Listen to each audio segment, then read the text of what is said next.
நீங்களும் நானும் படைப்பில் விசேஷித்தவர்கள், ஆண்டவரை மகிமைப்படுத்துவதற்காகவே பிறந்திருக்கின்றவர்கள். நம்முடைய கர்த்தர் நம்மோடு கூட இருக்கிறார். உங்களையும் என்னையும் ஆண்டவர் விசேஷித்த விதமாய் படைத்திருக்கிறார். இன்றைக்கு எத்தனையோ மனிதர்கள் இந்த படைப்பை விசேஷித்த விதமாக எண்ணுவதில்லை. பிரியமானவர்களே, உங்களை ஆண்டவர் அவருடைய சாயலாய் படைத்திருக்கிறார். கடவுள் தம்முடைய சாயலாய் ஒரு மனிதனை இந்த பூமிகளை படைத்திருப்பார் என்றால் அது எவ்வளவு பெரிய மகிழ்ச்சி பாருங்கள். ஆனால் அநேகர் இந்த சரீரத்தை குத்தி கொள்ளுகிறார்கள். இந்த சரீரத்தில் பல பிரச்சனைகளை உண்டு பண்ணுகிறார்கள். இந்த சரீரம் எதற்கு என்று சொல்லி அவர்கள் பல்வேறு துன்புறுத்தலுக்கு உள்ளாக அவர்கள் இந்த சரீரத்தை ஆளாக்குகிறதை பார்க்கிறோம். பிரியமானவர்களே, அவரை போலவே படைக்கப்பட்டவர்கள், கடவுளை போலவே நீங்கள் படைக்கப்பட்டவர்கள். எதற்கு தெரியுமா? இந்த உலகத்திற்காக, இந்த உலகத்திலே அவரை துதிப்பதற்காக, அவரை பாடுவதற்காக. நீங்கள் இருப்பதிலே சந்தோஷமாயிருங்கள். கடவுள் உங்களை எந்த நிலையில் வைத்திருக்கிறாரோ நீங்கள் பயப்படாதிருங்கள். அதை குறித்து மகிழ்ச்சி அடையுங்கள். ஏதோ ஒன்றை பெற்றுக்கொள்ள வேண்டும் என்று சொல்லி, ஏதோ ஒரு பெரிய கனவை கண்டு அதை அடைய முடியவில்லை என்று சொல்லி உங்களே வற்புறுத்தி தோல்வியாய் எண்ணி உங்கள் சரீரத்தை நீங்கள் மாய்த்து கொள்ளாதிருங்கள். ஆண்டவர் உங்களை குறித்து ஒரு திட்டம் வைத்திருப்பார். ஒவ்வொருவருக்கும் ஒவ்வொரு திட்டம் உண்டு. ஏதோ ஒரு பெரிய காரியத்தை அடைந்து விட வேண்டும் என்று சொல்லி எண்ணி அது பெற்றுக்கொள்ளவில்லை என்று சொல்லி சோர்ந்து துவண்டு விடாதிருங்கள். ஒவ்வொருவருக்கும் ஒவ்வொரு வேலையை கர்த்தர் வைத்திருப்பார். அல்லேலூயா, ஆமென். படைத்தவர் எல்லாவற்றையும் சரியாக இருப்பார். பேதுரு மீன் பிடிக்கத்தான் என்று சொல்லி அவனை தெரிந்து கொண்ட ஆண்டவர், நீ என்னை பின்பற்றி வா, நான் உன்னை மனிதர்களாய் பிடிக்கிறவனாய் மாற்றுவேன் என்று சொல்லுகிறார். எப்பொழுது மாற்றம் வருகிறது?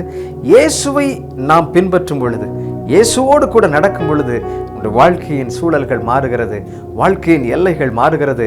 வாழ்க்கையிலே தேவன் நம்மை கொண்டு செய்ய நினைக்கிற காரியம் அப்படி நிறைவேறி நாம் ஆசீர்வதிக்கப்படுகிறோம் என்பதுதான் முக்கியமானது.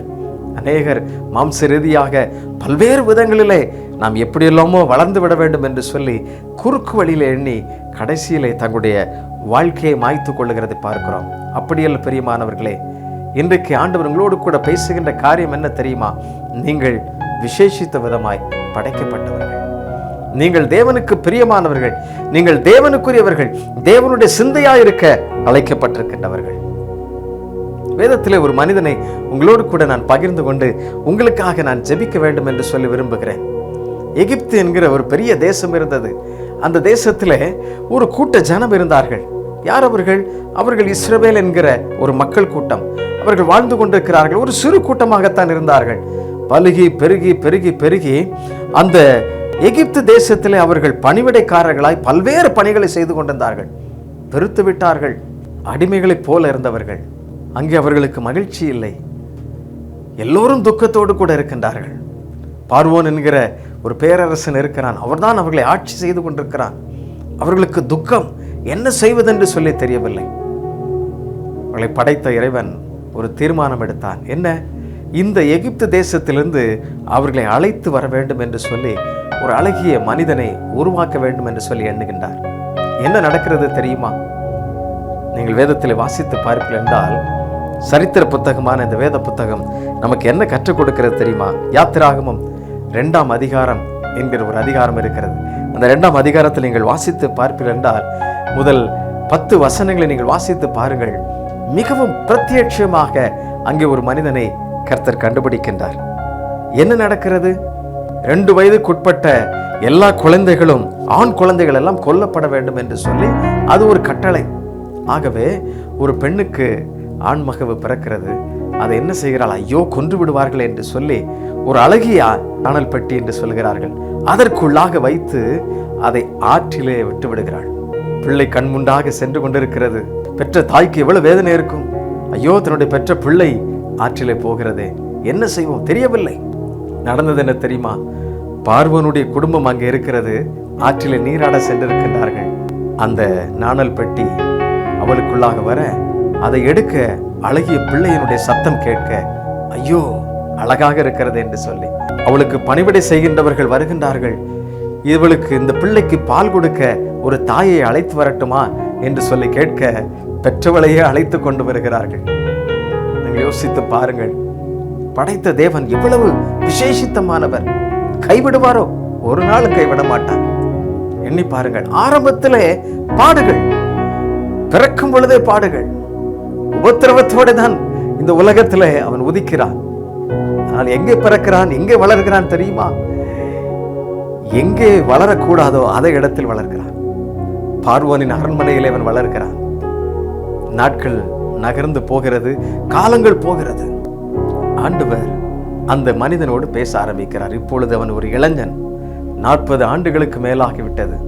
இப்பொழுது கடவுள் அவனோடு பேசுகிறார். என்ன சொல்லுகிறார்?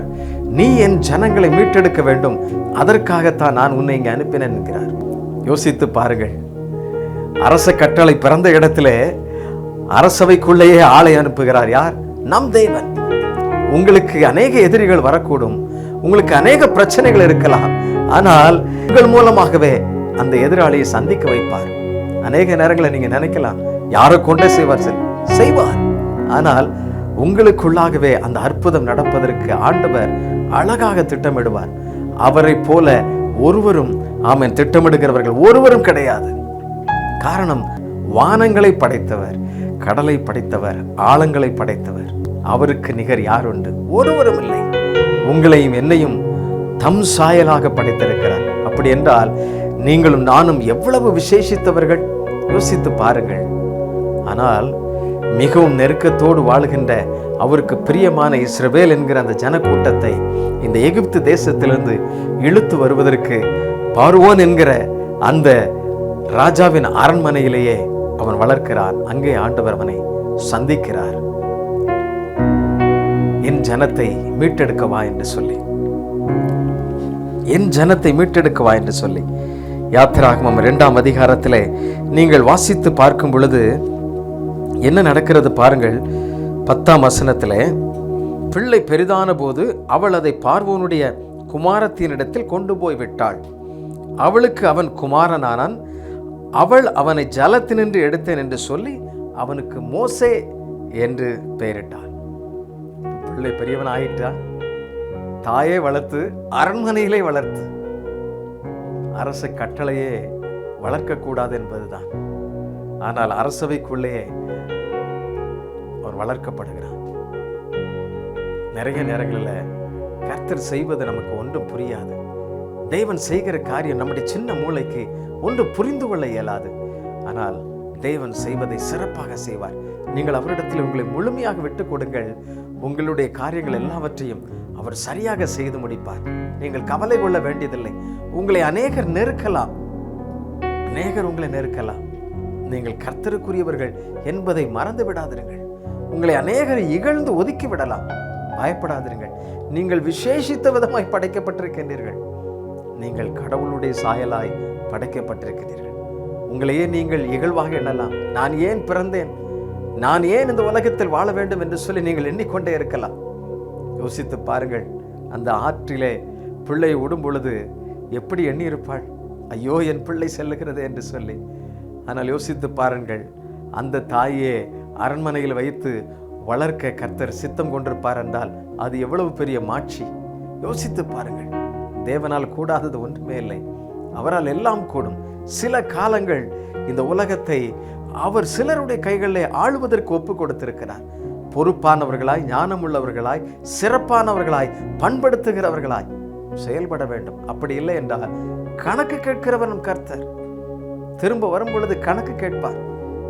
இது அவர் தங்கும் ஆலயம். இந்த ஆலயத்தை நீங்கள் தீட்டுப்படுத்தி விட முடியாது. இது தேவன் தங்குகின்ற ஆலயம். அப்படி என்றால் எப்பொழுதும் மகிழ்ச்சியோடு, மாட்சியோடு, சந்தோஷத்தோடு நீங்கள் அவரை துதித்து பாருங்கள். பாடினோமே, தேவா நான் எதினால் விசேஷித்தவன். நான் அதை தினமும் யோசிக்கிறேன். எதினால்? நீர் என்னோடு இருப்பதினால். உங்களோடு கூட அந்த வல்ல தேவன் இருக்கிறார். மோசையோடு கூட அந்த தேவன் இருந்தார். ஐயா, நீங்கள் வேதத்தில் வாசித்து பாருங்கள். அவன் எவ்வளவு அழகாக, எவ்வளவு சிறப்பாக அங்கு வழிகாட்டுகிறார் என்று சொல்லி பாருங்கள். நான் உங்களுக்காக வாசிக்கிறேன் பாருங்கள். இந்த ஒரு பெரிய ஜனக்கூட்டத்தை ஆண்டவர் என்ன செய்கிறார்? அந்த எகிப்திலிருந்து பிரித்தெடுக்க வேண்டும் என்று சொல்லி விரும்புகிறார். ஆனால் அவன் என்ன சொல்லுகிறான்? ஐயோ, உமக்கு தெரியாதா?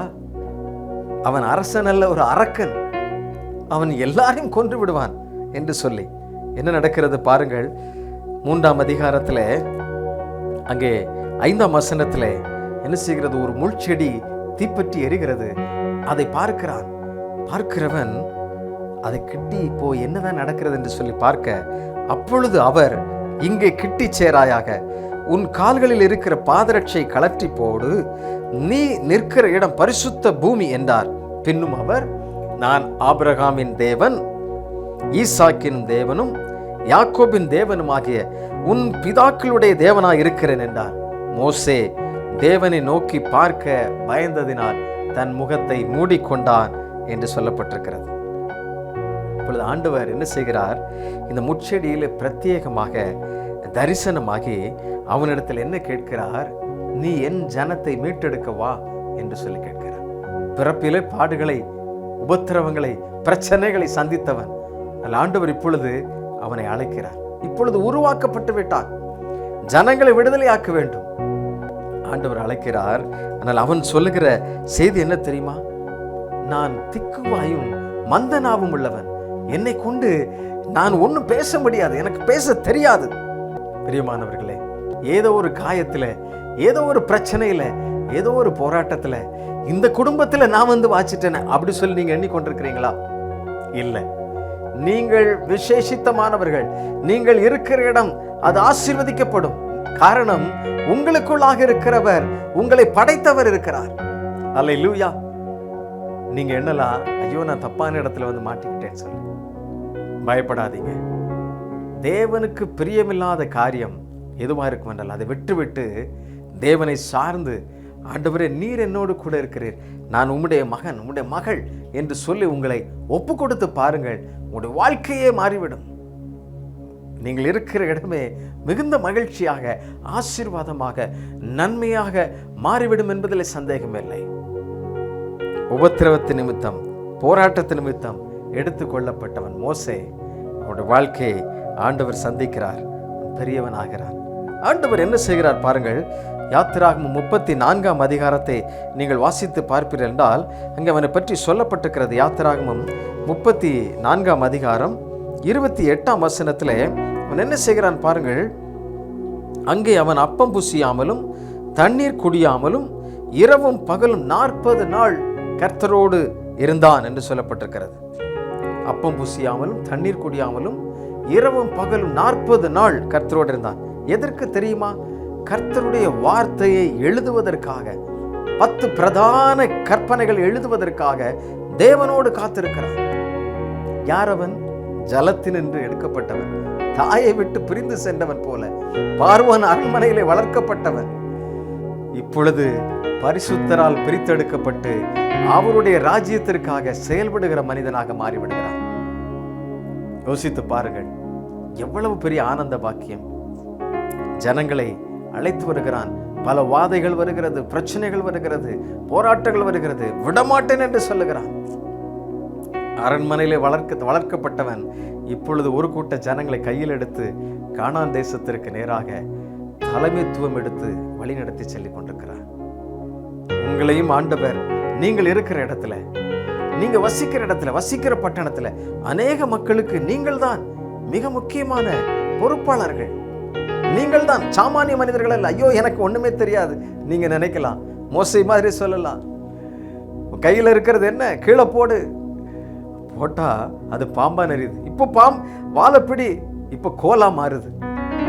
ஆண்டவரால் எல்லாம் செய்யக்கூடும் ஐயா. நீங்கள் விசேஷித்தமானவர்கள். ஏதோ ஒன்று பெற்றுக்கொள்ளவில்லை, ஏதோ ஒன்றை அடைய முடியவில்லை என்று சொல்லி நீங்கள் எண்ணிக்கொண்டு கலங்கி கொண்டிருக்காதீர்கள். நீங்கள் அவரால் படைக்கப்பட்டவர்கள். அவர் உங்களுக்குள்ளாய் இருப்பார் என்றால் எல்லாமே உங்களுடையதுதான், எல்லாமே உங்களுக்குரியதுதான். அல்லேலூயா. அந்த மகிழ்ச்சியை யாராலும் தடுத்து விட முடியாது. அந்த ஆனந்த மகிழ்ச்சி எவ்வளவு பெரிய மகிழ்ச்சி தெரியுமா? பாருங்கள், ஒன்றுக்கும் உதவாதவன், ஒதுக்கப்பட்டவன், தள்ளிவிடப்பட்டவன் அரண்மனையிலே வளர்க்கப்பட்டான். அநேக மக்களை ஆண்டவருக்கு நேராக, அவருடைய ராஜ்யத்திற்கு நேராக வழிநடத்தி செல்லுகிறான். அது மாத்திரமல்ல, ஆண்டவருடைய கட்டளையை இந்த உலகிற்கு வெளிப்படுத்தக்கூடிய ஒரு பிரதான மகனாக மோசேயை கர்த்தர் பிரித்தெடுத்தார். இரவும் பகலும் 40 நாட்கள் உபவாசத்தில் அவன் காத்திருக்கிறான். பிரியமானவர்களே, உடைய தனிப்பட்ட வாழ்க்கையிலே நீங்கள் கர்த்தருக்கென்று பிரகாசிக்க தேவனோடு நீங்கள் காத்திருங்கள். தேவனோடு காத்திருங்கள். தேவன் உங்களை கொண்டு பெரிய காரியங்களை செய்வார்.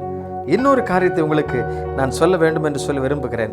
யாத்திராகமம் 14ஆம் அதிகாரம் 21ஆம் வசனத்தை நான் உங்களுக்காக வாசிக்கிறேன். இப்படி ஜனங்களை அழைத்து சென்று கொண்டிருக்கும் பொழுது ஏராளமான தடைகளும் போராட்டங்களும் பிரச்சனைகளும் மோசேக்கு முன்பாக நின்று கொண்டிருக்கிறது. எகிப்திலிருந்து வந்த அந்த இஸ்ரவேல் ஜனங்கள் மோசேயை பார்த்து சொல்லுகிறார்கள், நாங்கள் வாழ்ந்த இடத்துலையாவது ரொம்ப நல்லா இருந்துச்சு, ரொம்ப மகிழ்ச்சியாக இருந்தோம், கொஞ்சம்தான் பிரச்சனை இருந்துச்சு, அங்கேயாவது போயிடலாம், ஆனால் இப்போ வழி நடுக என்னால் போக முடியலையே அப்படின்னு சொல்லி. காரணம் என்ன தெரியுமா? வாசிக்கிறேன், கவனமாய் கேளுங்கள். யாத்திராகமம் 14ஆம் அதிகாரம் 21ஆம் வசனத்திலே, மோசே தன் கையை சமுத்திரத்தின் மேல் நீட்டினான். அப்பொழுது கர்த்தர் முழுவதும் பலத்தை கீழ்காட்டினால் சமுத்திரம் ஒதுங்கும்படி செய்து அதை வறண்டு போக பண்ணினார். ஜலம் பிளந்து பிரிந்து போயிற்று. இஸ்ரவேல் புத்திரர் சமுத்திரத்தின் நடுவாக வெட்டாந்தரையிலே நடந்து போனார்கள். காரணம் என்ன? அவர்கள் நடந்து சென்ற பாதையிலே ஒரு பெரிய கடல் இருக்கிறது, செங்கடல். இதை தாண்டிதான் போக வேண்டும். இத்தனை லட்சக்கணக்கான ஜனங்கள் எப்படி செல்ல முடியும்? கவலை. ஐயோ, எல்லாரும் மடிய போகிறோம். காரணம் என்ன? பின்னாலே பார்வோன் வேகமாக வந்து கொண்டிருக்கிறார், நம்மளை கொன்று விடுவான், அவ்வளவுதான் என்று சொல்லி எண்ணிக்கொண்டிருக்கிறார்கள். கர்த்தர் நம்மோடு இருக்கிற ஏன் பயம்? அவர் நம்மோடு இருக்கும் பொழுது ஏன் கலக்கம்? அவசியமே இல்லை. கலங்கி போயிருக்கிறீங்களா? கவலைப்படாதீங்க. என்ன நடந்துச்சு தெரியுமா? அதே மோசே, ஆண்டவர் அவரோடு பேசுகிறார், அப்பா உன் கையை சமுத்திரத்தின் மேல் நீட்டு, அவ்வளவுதான். இயற்கைக்கு மேற்பட்ட அற்புதங்களை செய்கிற ஆண்டவர் நம்மோடு கூட இருக்கிறார் ஐயா. காரணம் என்ன? காற்றும் கடலும் அவருக்கு கீழ்ப்படுகிறது. அவரே அதை படைத்தவர். சமுத்திரம் 2ஆக பிளக்கிறது. ஜனங்கள் நடந்து செல்கின்றார்கள். எவ்வளவு பெரிய ஆர்ப்பரிப்பு இருக்கும் பாருங்க. செங்கடல் நடுவே அவர்கள் எவ்வளவு உற்சாகமாய் கடந்து சென்றிருப்பார்கள். யோசித்து பாருங்கள். வழி இல்லாத இடங்களிலும் வழியை உண்டாக்குகிறவர் உங்களுக்கு. போராட்டமான இடங்களிலும் அங்கேயும் பாதை காண்பிக்கிறவர் தான் நம் தேவன். ஆகவே தான் நான் சொல்லுகிறேன், நீங்கள் விசேஷமாய் படைக்கப்பட்டவர்கள், கடவுளின் சாயலால் படைக்கப்பட்டவர்கள். உங்களை ஒரு நாளும் அவர் எந்த காரியத்தில் விட்டுவிட மாட்டார். நீங்கள் அவரோடு கூட இருப்பீர்கள் என்றால் அவர் உங்களோடு கூட இருப்பார் ஐயா. அவர் உங்களுக்கு உதவி செய்கிறவர். யோசித்து பாருங்கள். 40 ஆண்டுகள் வழி பிரயாணம், வனாந்தர பிரயாணம். அவர்கள் செருப்பு தேயவில்லை, அவர்கள் உடை களையவில்லை, எல்லாம் அப்படியே இருந்தது. பகலிலே மேக ஸ்தம்பங்கள் அவர்களுக்கு மேலாக இருந்தது. இரவிலே அக்கினி ஸ்தம்பமாய் கர்த்தர் நின்றார், பாதுகாத்தார். எங்கெல்லாம் அவர்கள் மேக ஸ்தம்பம் எங்கெல்லாம் நிற்கிறதோ அந்த மேகம் நின்ற இடத்துல கூடாரம் போட்டு அங்கே தங்கினார்கள். தேவனால் செய்யக்கூடாத காரியம் ஒன்றுமே இல்லை. காரணம், உங்களுக்காகவும் எனக்காகவும் தான் ஒரு சிலுவையிலே ரத்தம் சிந்தி நம்மை மீட்டெடுத்துக் கொண்டார். அவருடைய சொந்த ஜனமாக்கி விட்டார். நீங்கள் அவருக்குரியவர்கள், அவரின் பிள்ளைகள். ஹல்லேலூயா. பயப்பட வேண்டிய அவசியம் இல்லை. கலங்காதிருங்கள். இன்னும் சில காரியங்களை உங்களோடு கூட நான் பகிர்ந்து கொண்டு உங்களுக்காக நான் ஜெபிக்க வேண்டும் என்று சொல்லி விரும்புகிறேன். பிரியமானவர்களே, ஆண்டவருடைய திட்டத்தை நிறைவேற்றுவதற்கு நீங்கள் இந்த பூமியில் இருக்கின்றீர்கள் என்பதை மறந்து விடாதீர்கள். ஹல்லேலூயா. ஆமென். உங்களுடைய சரீர தேவைகளுக்கு எல்லாவற்றையும் அவர் போஷிக்கிறவர், அவர் வழி நடத்துகிறவர். உங்களுடைய உழைப்பின் பலனை உங்களுக்கு மிகுதியாய் உங்களுக்கு கொடுக்கிறவர். ஹல்லேலூயா. யாத்திராகமம் 16ஆம் அதிகாரத்தில் 15ஆம் வசனத்தை நான் வாசிக்கிறேன். ஆண்டவர் கடவுள் செய்கிற அற்புதம் மிகவும் வித்தியாசமானது. நம் தேவன் அவர் அற்புதங்களை செய்கிறவர். ஹல்லேலூயா. அதிசயங்களை செய்கிறவர். யாத்திராகமம் 16ஆம் அதிகாரம் 15ஆம் வசனத்தை நான் வாசிக்கிறேன். இஸ்ரவேல் புத்திரர் அதை கண்டு இன்னது என்று அறியாதிருந்து ஒருவரை ஒருவர் பார்த்து இது என்ன என்றார்கள். அப்பொழுது மோசே அவர்களை நோக்கி, இது கர்த்தர் உங்களுக்கு புசிக்க கொடுத்த அப்பம் என்றார்கள். யோசித்து பாருங்க, என்ன நடக்கிறது தெரியுமா? ரொம்ப நாள் ஆச்சு, வெஜிடேரியனே சாப்பிட்டுட்டு இருக்கிறோம், நான் வெஜிடேரியன் சாப்பிடலன்னு சொல்லி ஒரு சின்ன எண்ணம் அவங்க சிந்தையில வர, அவர்களுக்குள்ளாக பேசிக்கொள்ள ஆண்டவர் என்ன செய்தார் தெரியுமா? இரவு கூடாரத்துக்குள்ள இவங்க தூங்கி கொண்டிருக்கும் பொழுது ஒரு காற்றை வீச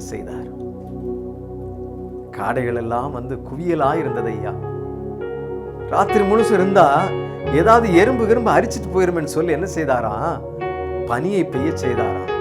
மூடி இருந்தது ஐயா, ஃப்ரிட்ஜ் மாதிரி தான். அவர் செய்தார்னா எல்லாம் செய்வார். படைப்பின் நாயகர் அவர். நீங்கள் விசேஷித்தவர்கள் ஐயா, நீங்கள் விசேஷித்தவர்கள். அல்லேலூயா. உங்களையே அவருடைய சாயலால், அல்லேலூயா, நீங்கள் அவருடைய சாயலால் இந்த உலகத்தில் இருக்கிறீங்க. ஆமென். நீங்க சொல்லி பாருங்க, நான் இயேசுவின் பிள்ளை, நான் இயேசுவின் சாயல் சொல்லுங்க. ஆமென். அல்லேலூயா. ஆமென். பெரும் பிரச்சனைகளுக்கு ஊடாக பிறந்த மோசே பேச முடியாதையா, வழி நடத்த தெரியாதையா, நான் என்ன பண்ண முடியும் அப்படின்னு சொல்லி ரொம்ப கவலையோடு கூட இருந்த அவனை ஆண்டவர் அழைத்தார். ஆமென். கற்பனைகளை அவனை கொண்டு செய்தார். இன்றைக்கு நாம் அதை படித்துக் கொண்டே இருக்கிறோம். முதல் 5 ஆகமங்களை மோசே தான் எழுதினார்.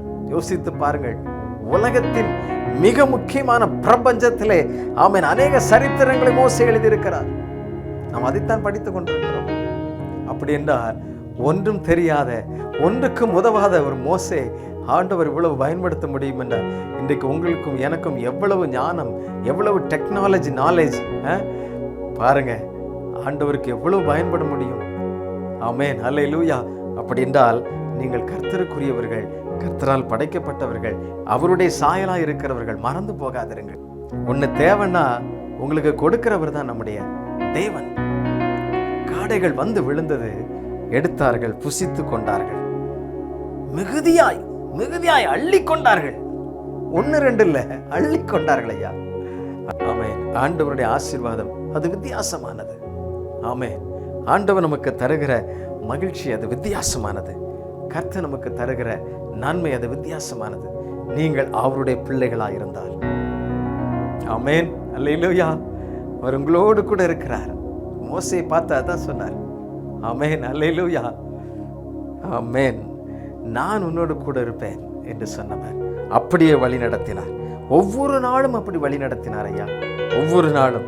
இன்னொரு காரியத்தை நான் உங்களுக்காக சொல்லி முடிக்க விரும்புகிறேன். கர்த்தர் நம்மோடு கூட பேசி கொண்டிருக்கிறார். யாத்திராகமம் 34ஆம் அதிகாரத்தை மீண்டும் திருப்பிக் கொள்வீர்கள் என்றால், தேவனோடு மோசே நடந்ததுனால லட்சக்கணக்கான ஜனங்களை வழி நடத்த வேண்டியதில்லை. தேவனோடு பேசி பேசி ஒவ்வொரு நாளும் கர்த்தர் சொல்லுகிறபடியே அவன் செய்து கொண்டிருந்தார். அதனால என்ன நடந்தது பாருங்கள். நான் வாசிக்கிறேன். 34ஆம் அதிகாரம் 33ஆம் வசனம், 34ஆம் வசனம். மோசே அவர்களோடு பேசி முடியும் அளவும் தன் முகத்தின் மேல் முக்காடு போட்டிருந்தான். மோசே கர்த்தருடைய சந்நிதியில் அவரோடு பேசும்படிக்கு உட்பிரவேசித்தது முதல் வெளியே புறப்படும் மட்டும் முக்காடு போடாதிருந்தான். யோசித்து பாருங்க, எவ்வளவு சிறப்பாக இருந்தது. இஸ்ரவேல் புத்திரர் அவன் முகன் பிரகாசித்திருப்பதை கண்டார்கள். மோசே அவரோடு பேசும்படிக்கு உள்ளே பிரவேசிக்கும் வரைக்கும் முக்காட்டை திரும்ப தன் முகத்தின் மேல் போட்டுக்கொள்வான். அல்லேலூயா. இவ்வளவு பெரிய காரியம் பாருங்கள். ஆமென். சிறப்பான தலைவன், தேவனால் படைக்கப்பட்டவன், சகலவற்றையும் வழி நடத்துகிறவன், சகலருக்கும் ஆசீர்வாதமாய் இருந்தவன், நித்திய கானானுக்கு அநேகரை அழைத்து சென்றவன். கசப்பான தண்ணி இருந்துச்சா மதுரமா மாறிச்சிங்க. தண்ணீரே இல்லைன்னா கண்மலையில கூட அவருக்கு தண்ணி கொண்டு வந்தார். கடும் பாறையில கூட அவரால் தண்ணி கொண்டு வர முடியும். எப்படிங்க பாறைக்குள்ள தண்ணி இருக்கும்? ஐயா, கர்த்தரால் முடியும் ஐயா. ரொம்ப கடுசா போச்சு ஐயா, வாழ்க்கையே இனி அவ்வளவுதான் முடிஞ்சு போச்சு அப்படின்னு நினைத்து கொண்டிருக்கலாம். அங்கேயும் கர்த்தர் நமக்கு நீரை உண்டு பண்ணுகிறவர். ஆமென். ஹல்லேலூயா. அப்படிப்பட்ட ஒரு நல்ல தேவன். அதற்கு காரணம் என்ன தெரியுமா? தேவனோடு அவன் எப்பொழுதும் சஞ்சரித்து கொண்டே இருந்தான், தேவனோடு பேசிக் கொண்டே இருந்தான். அதனாலதான் உடைய முகம் பிரகாசித்திருந்தது, எப்பொழுதும் பிரகாசமாயிருந்தது. அல்லேலூயா. உடைய வாழ்க்கையின் பாதை எல்லா இடங்களிலும் கர்த்தர் உங்களோடு கூட இருப்பார். அவர் உங்களை பிரகாசிக்க செய்வார். உங்களை ஒரு நாளும் கைவிட மாட்டார். நீங்கள் தேவனால் விசேஷித்த விதமாய் படைக்கப்பட்டவர்கள். நீங்கள் தேவனுக்குரியவர்கள். ஒருவரும் உங்களை களவாண்டு விட முடியாது, ஒருவரும் உங்களை திருடிவிட முடியாது. நீங்கள் அனுமதித்தால் வழிய ஒருவரும் உங்களை திருடவே முடியாது. நீங்கள் அவருக்குரியவர்கள். நீங்கள் சிறப்பாக படைக்கப்பட்டிருக்கின்றீர்கள். அப்படி என்றால் தேவனுடைய பரலோக திட்டத்தை நிறைவேற்ற வேண்டிய பிரஜைகள் நீங்கள்.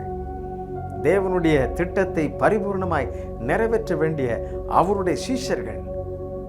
அவருக்காக வாழ வேண்டியவர்கள். உங்களை அர்ப்பணிக்க முடியுமா? உங்களுடைய பிள்ளைகளை எப்படி அர்ப்பணிக்க முடியுமா? கர்த்தருக்கென்று வாழும்படி அப்படி ஒப்புக் கொடுக்க முடியுமா? ஆண்டவர் அப்படி உங்களை விசேஷித்த விதமாக ஆமென் பிரித்தெடுத்திருக்கிறார் என்பதை நீங்கள் மறந்துடாதீர்கள். நீங்கள் தேவனுக்குரியவர்கள். கண்களை மூடி ஜெபிக்கலாமா? கர்த்தரை நோக்கி பார்ப்போம். எல்லா போராட்டங்களிலும் எல்லா பிரச்சனைகளிலும் உங்கள் கூடவே இருந்து உங்களுக்கு உதவி செய்கிற ஒரு பரிசுத்த தேவன் அவர். ஆமென். சர்வ வல்லமையுள்ள ஆண்டவர் இன்றைக்கும் அவர் நம்மோடு கூட இருக்கிறார் என்பதை நீங்கள் மறந்தே விடாதீர்கள்.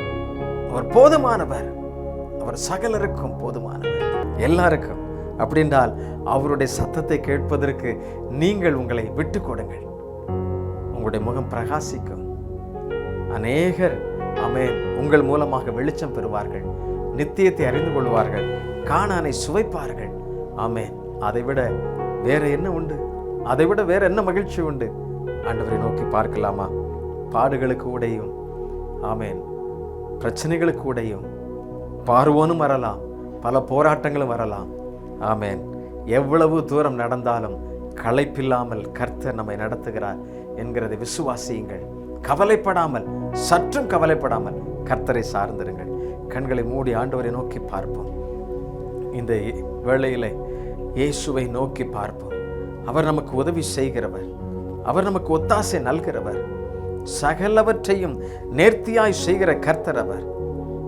அவர் நீதியின் தேவன். அல்லேலூயா. நன்றி அப்பா, நன்றி நன்றி. ஆமென். தேவனை நோக்கி பாருங்கள். ஆமென். பிரியமானவர்களே, இதை பார்த்து கொண்டிருக்கிற ஒவ்வொரு பிள்ளைகளும் கர்த்தரை நோக்கி பாருங்கள். நீங்கள் விசேஷித்த விதமாய் படைக்கப்பட்டவர்கள். நான் ஏன் வாழ வேண்டும்? நான் ஏன் இந்த உலகத்தில் இருக்க வேண்டும்? நான் திக்குவாயும் மந்தனாவும் உள்ளவன். நான் இந்த உலகத்தில் ஆமென் பிறந்திருக்கவே கூடாது என்று எண்ணிக்கொண்டிருக்கிறீர்களோ? மோசே அப்படித்தான் இருந்தான். ஐயா, எல்லாராலும் வெறுக்கப்பட்டவனாய் நீரோடையில விடப்பட்டவன் தான் மோசே. ஆனால் தேவன் ஒரு மனிதனை இந்த உலகத்திற்கு கொண்டு வருவார் என்றால், அவருடைய சாயலாய் அவர் படைப்பார் என்றால், அவர் ஒருவரையும் கைவிடுவதில்லை. அவருடைய பிள்ளையாய் நீங்கள் வாழ உங்களை ஒப்புக் கொடுங்கள். ஒரு நாளும் உங்களை கைவிட மாட்டார். எந்த சூழ்நிலையானாலும், எவ்வளவு நெருக்கம் வந்தாலும், செங்கடலே உங்களுக்கு முன்பாக நின்றாலும் சரி, அவர் அங்கேயும் வழி கொடுப்பார். ஐயா, அங்கேயும் உங்களுக்கு பாதை காண்பிப்பார். இனி எங்கு போவது, இனி என்ன செய்வது, ஐயோ என்று சொல்லி ஏக்கத்தோடு கூட இருக்கலாம். கவலைப்படாதீர்கள். கர்த்தர் வல்லமை உள்ளவர். உங்களை இந்த உலகத்திலே பிறப்பித்ததன் மூலமாக, உங்களை இந்த உலகத்தில் உருவாக்கினது நிமித்தமாக ஆமென் அவர் மகிழ்ச்சி அடைய நீங்கள் அவரோடு கூட வாழுங்கள். அவருக்காகவே வாழுங்கள்.